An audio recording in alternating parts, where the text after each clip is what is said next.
Assalamualaikum warahmatullahi wabarakatuh. Perkenalkan, nama saya Muhammad Syarul Anwar dengan NIM 24009502041 dari kelas P3G.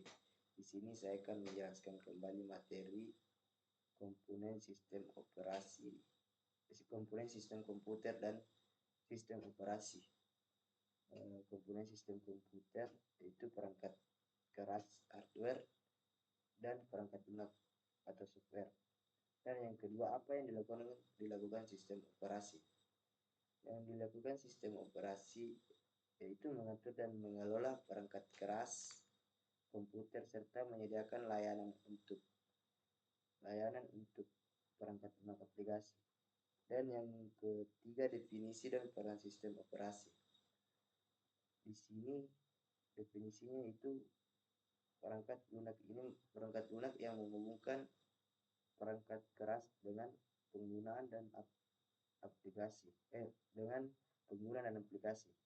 Perannya itu mengelola sumber daya komputer seperti memori, CPU dan perangkat input output. Organisasi sistem komputer. Organisasi sistem komputer adalah cara komponen perangkat keras komputer seperti CPU, memori dan perangkat input output untuk bekerja sama bersama dalam menjalankan tugas.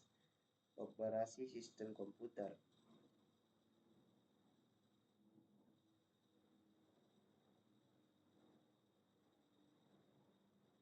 merujuk pada cara komputer mengelola komputer dan mengoperasikan perangkat keras serta menjalankan program aplikasi. Dan selanjutnya, arsitektur sistem komputer terbagi menjadi 3, yaitu single and multiprosesor dan clustered system. Di sini single prosesor itu menggunakan satu unit CPU untuk pemrosesan pusat, dan multiprosesor itu menggunakan lebih dari satu CPU yang bekerja sama untuk meningkatkan kinerja. Dan yang ketiga itu clustered system, merupakan komputer independen yang bekerja sama untuk menjalankan aplikasi atau layanan.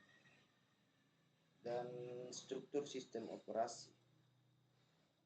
Struktur sistem operasi itu seperti struktur monolitik, yaitu struktur monolitik. Semua fungsi sistem operasi digabung dalam satu bagian besar.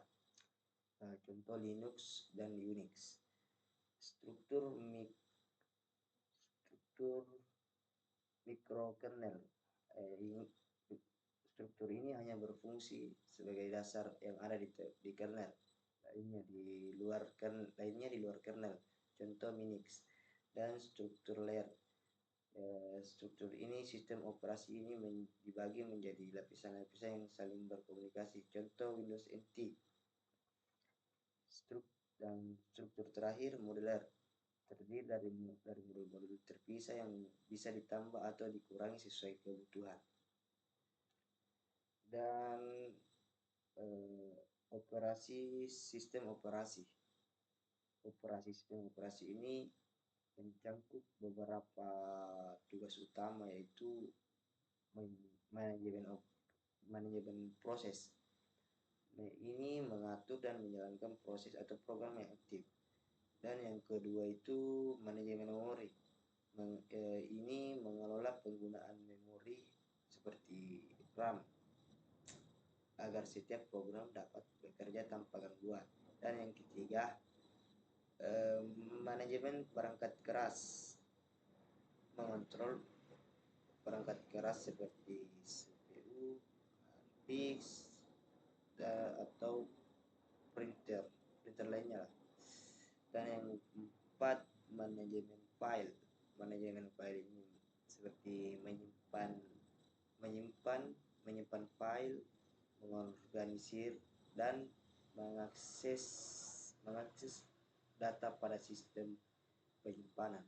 Yang kelima itu keamanan dan akses. Di sini dia menjaga atau melindungi data dan sistem dari akses yang tidak sah. dan yang terakhir antarmuka pengguna.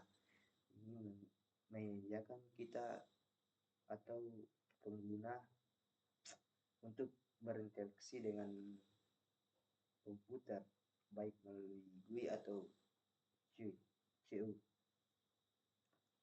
Dan yang terakhir, perkembangan sistem operasi. Perkembangan sistem operasi dimulai pada era 140-an dengan penggunaan komputer yang sangat manual. Pada tahun 1950-an, sistem batch diperkenalkan untuk memproses pekerjaan secara otomatis. Dan di tahun 1996, multiprogramming dan time sharing memungkinkan beberapa program dan pengguna berjalan bersamaan. Pada tahun 1970-an, sistem operasi seperti Unix mulai berkembang. Dan pada tahun 1980-an, antarmuka grafis GUI diperkenalkan dengan Windows dan macOS. Sejak tahun 2000-an, sistem operasi semakin kompleks dan mendukung perangkat mobile, cloud computing, dan virtualisasi. Dan kini sistem operasi terus berkembang untuk mendukung teknologi baru seperti AI dan UIT. Sekian, terima kasih materi yang saya ulang, kurang lebihnya mohon dimaafkan. Assalamualaikum warahmatullahi wabarakatuh.